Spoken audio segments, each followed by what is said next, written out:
This is National Educational Television, a program distributed by the Educational Television and Radio Center.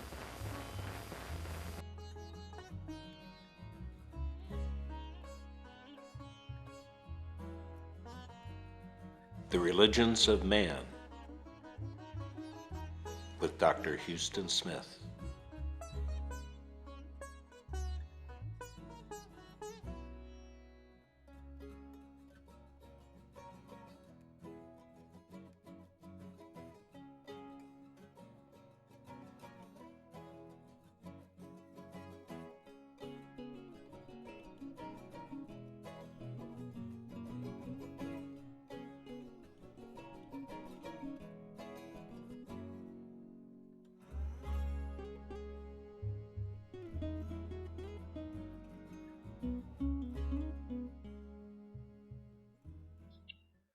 Tonight, in this second discussion on Judaism, we're going to talk about the law.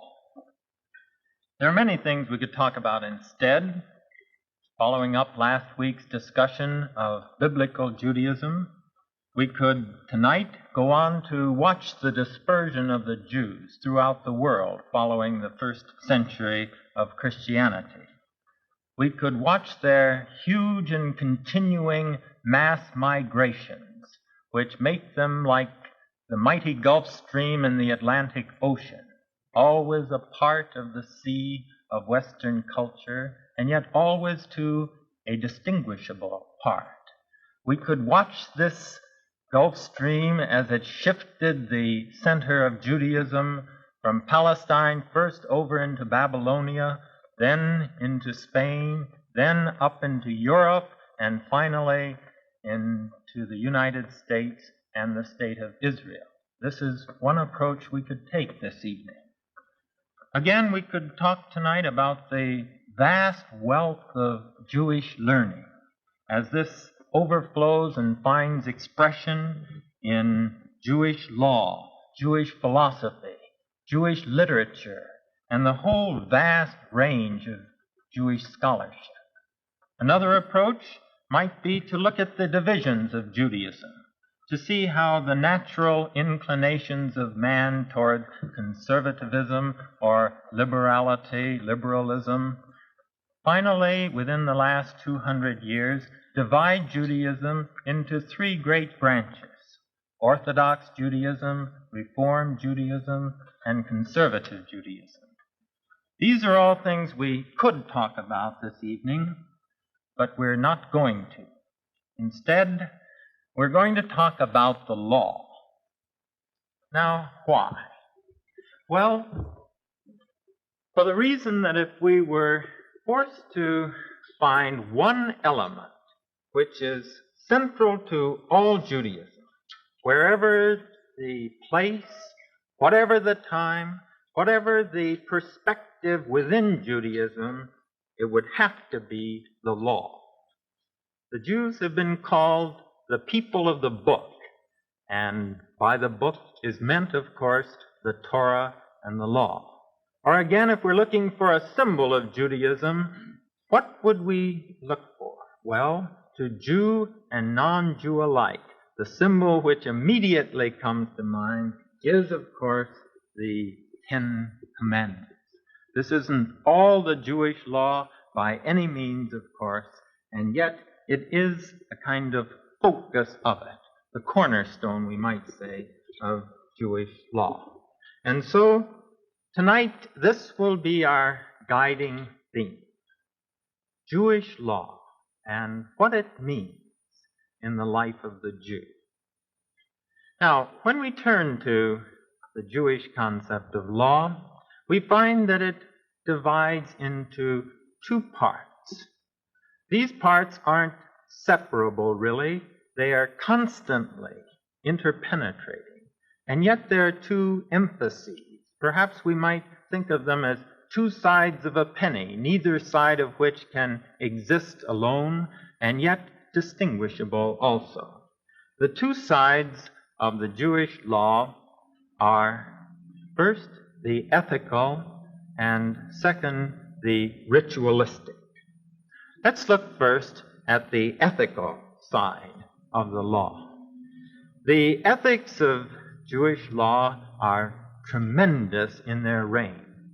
Within the Torah itself are to be found no less than 613 commandments. Obviously, we can't look at all of these or even a fraction of them.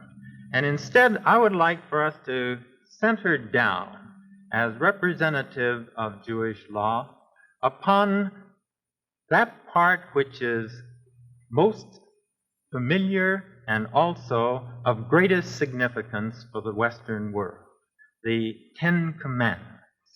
For this, the Jews have bequeathed to all Western civilization, and half the world today take the Ten Commandments as the basis for their morality.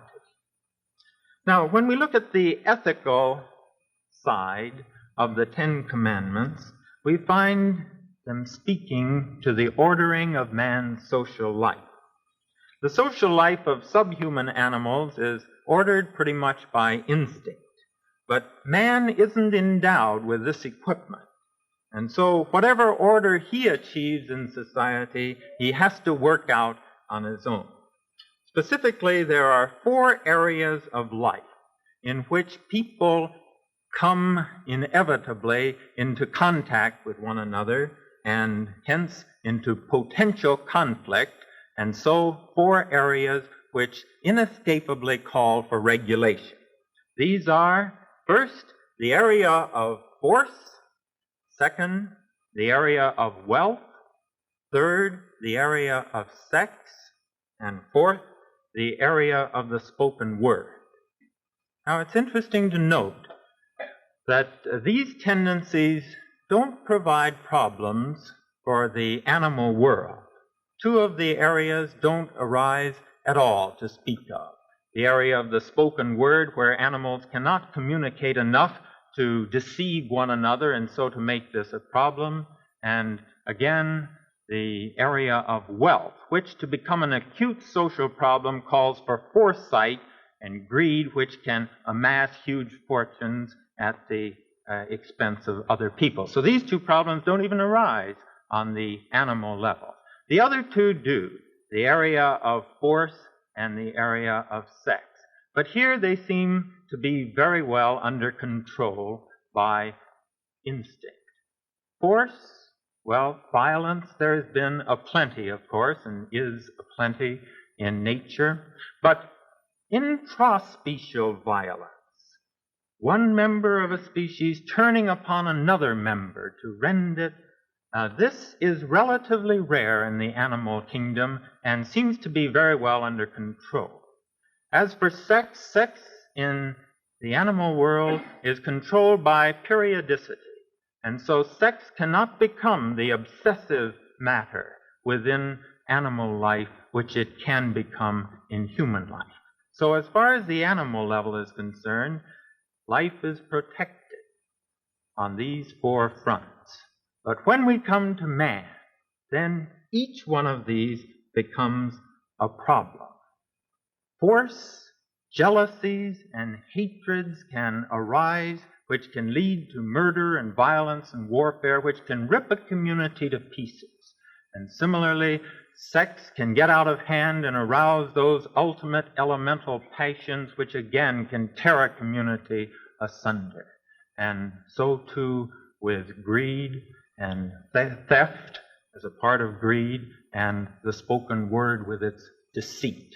Now, as soon as man comes on the scene, these qualities, these inclinations need some sort of control. And so it is that anthropologists have failed to find any society which has not found it necessary to regulate these impulses in some way. Consequently, it is here perhaps that man is most like man wherever he arises. Here, 20th century, man is kin even to the aborigines, even to the primitive, in that both societies must regulate these drives if society is to continue. Now, what do the Ten Commandments say about these things? What they do, in effect, is to put under each one of these phases of life the minimum floor without which social life is impossible. It is theoretically possible to conceive of a society in which people would regard force as purely a private matter. I shall do with it just whatever I please. And the same with wealth. I shall make my pile as big as I can by any device known to me.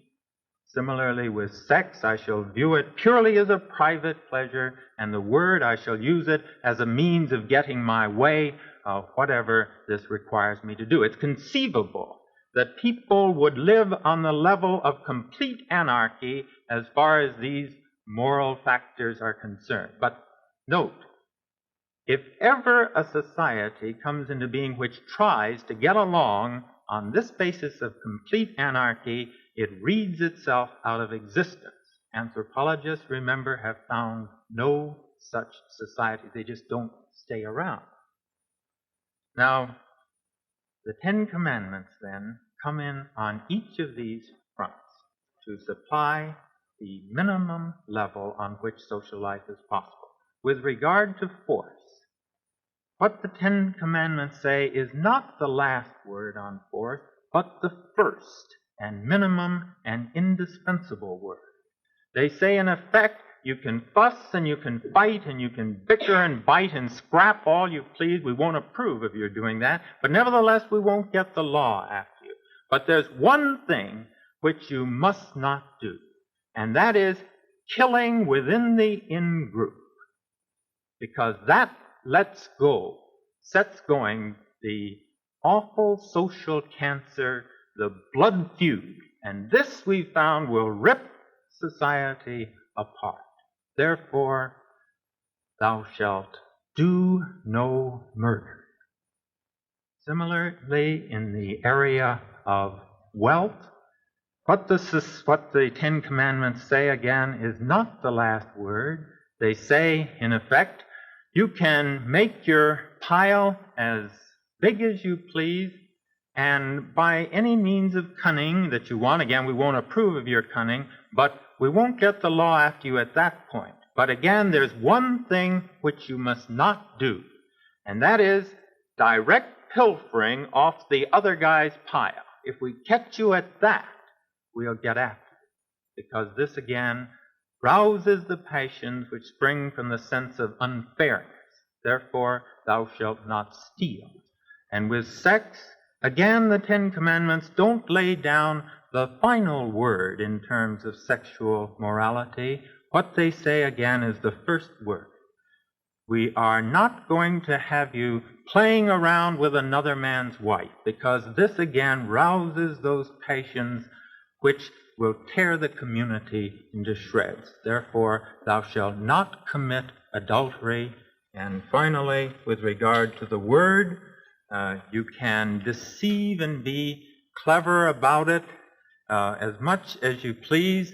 Again, we won't approve, but we won't get after you. But there comes a time when we've got to know what's happened. And that is when a case comes up to the law court, and at that time, you've got to tell the truth. Therefore, thou shalt not bear false witness. The importance of the Ten Commandments, then, in their ethical dimension, lies not in their uniqueness, but in their universality. Not in their finality, but rather in their inescapable priority.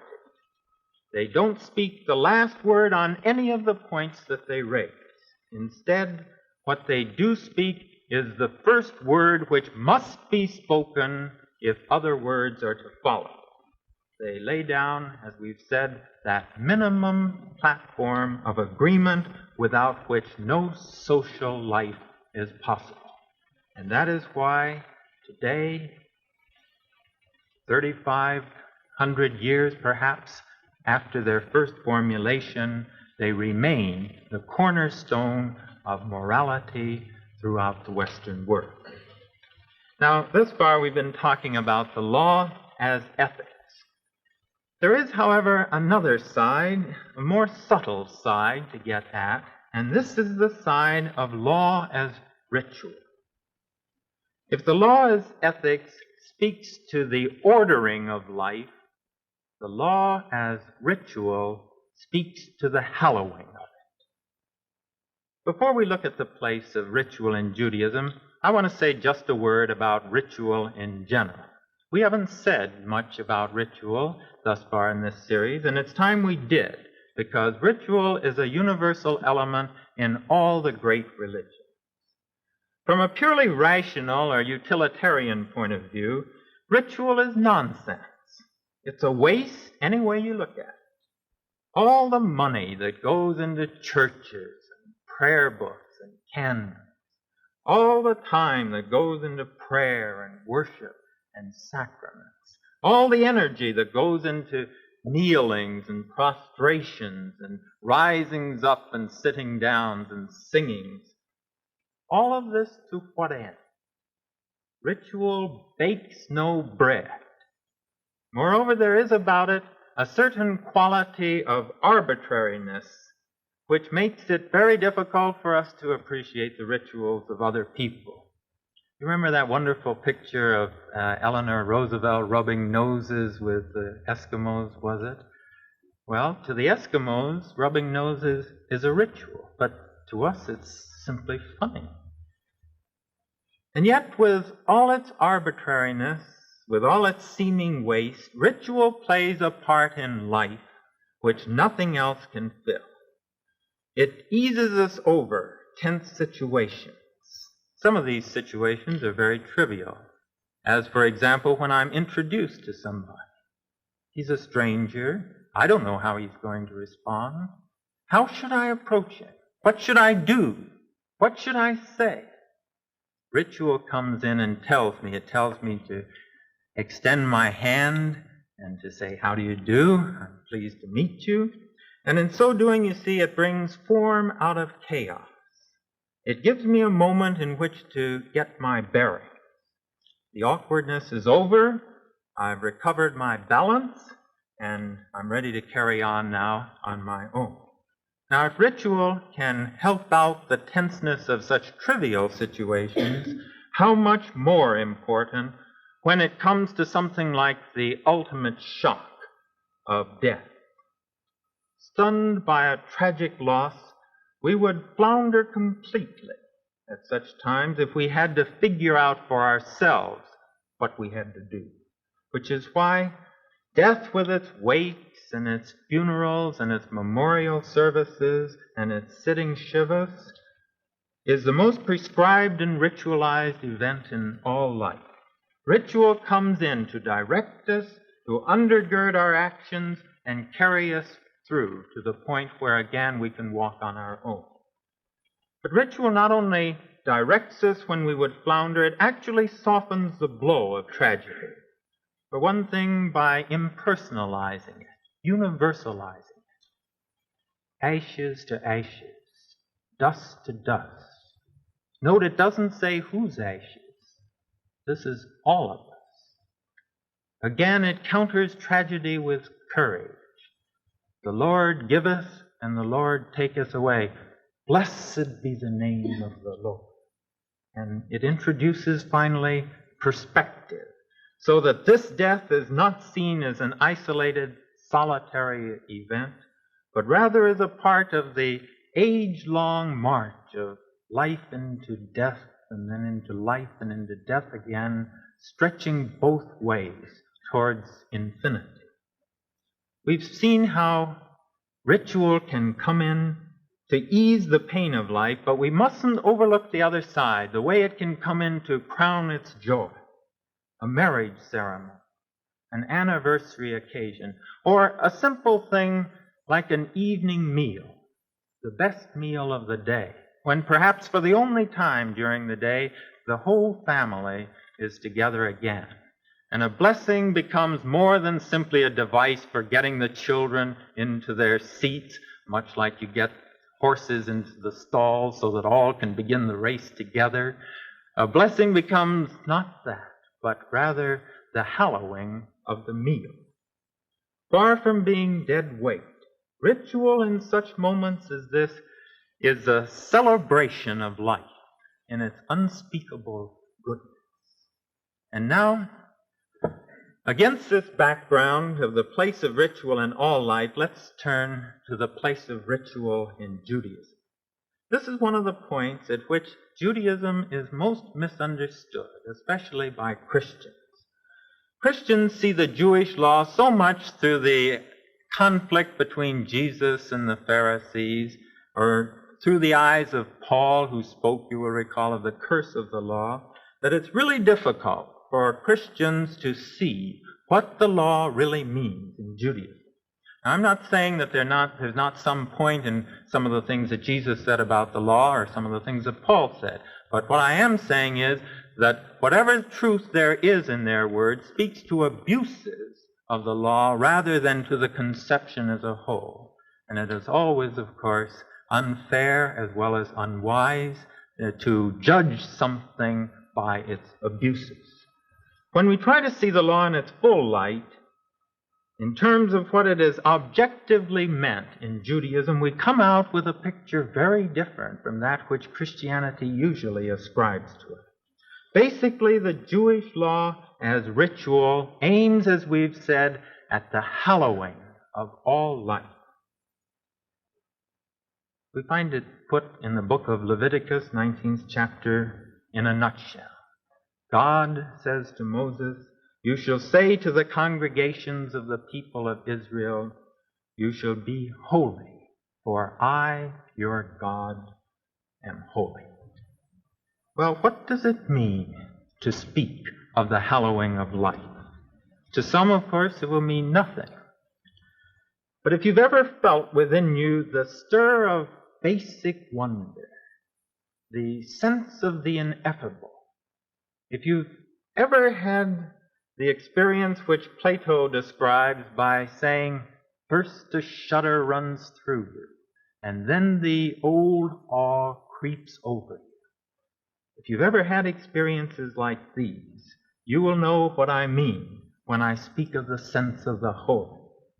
To speak of the hallowing of life in Judaism is to believe simply that the entire world can be, even in its simplest elements, if we approach it in the right spirit, a reflection of the holiness of the divine.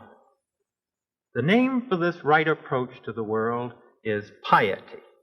And in Judaism, it is through this quality of piety that the way is being prepared for the coming of the kingdom of God on earth, the time when everything will be redeemed and sanctified.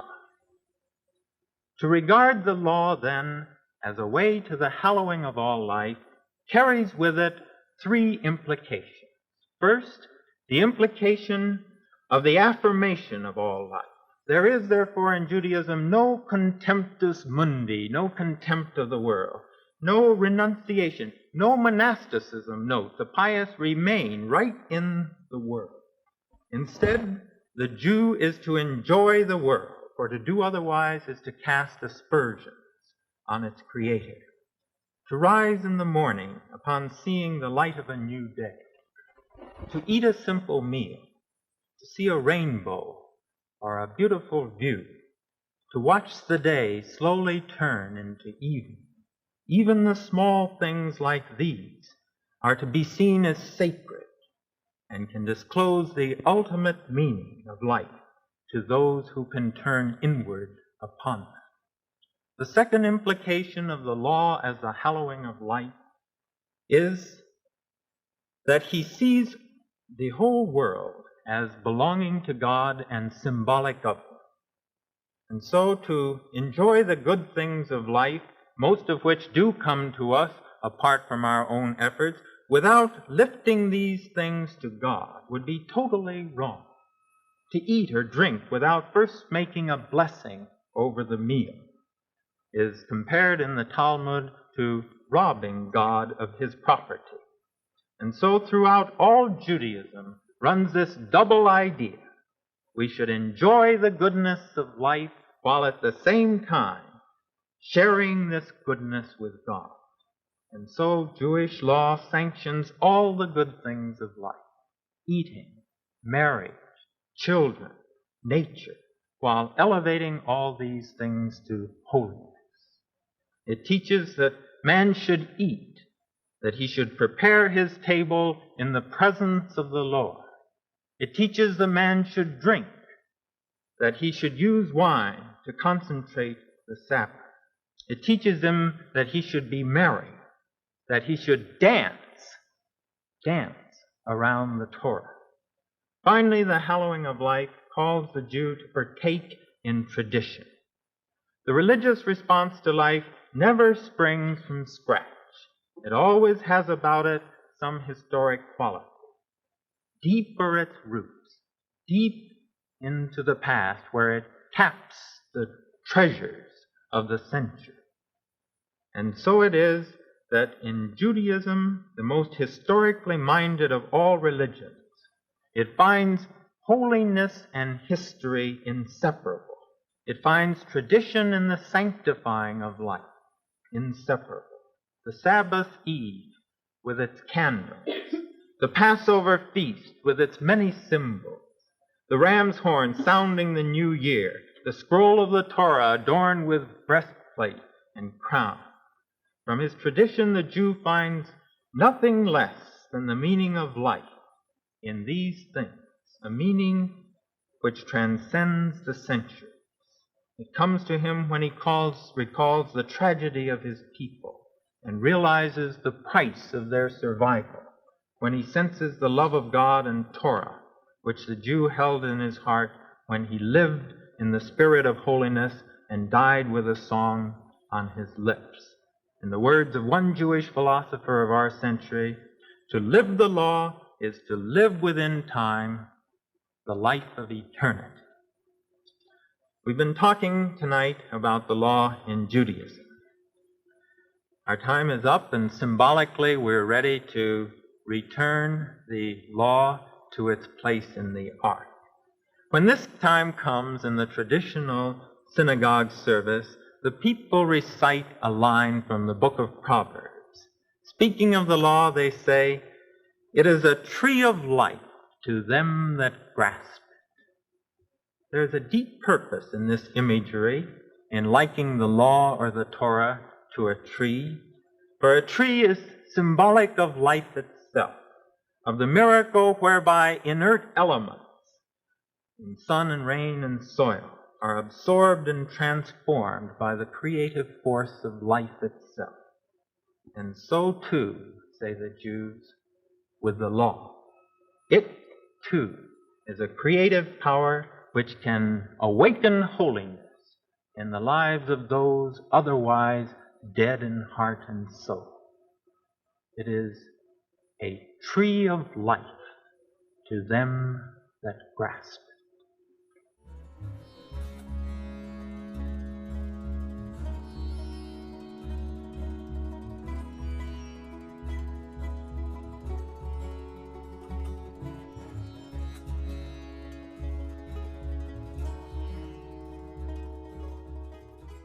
Religions of Man is produced by Washington University and KETC Channel 9, the St. Louis Educational Television Station and Production Center. The preceding program was distributed by the Educational Television and Radio Center. This is National Educational Television.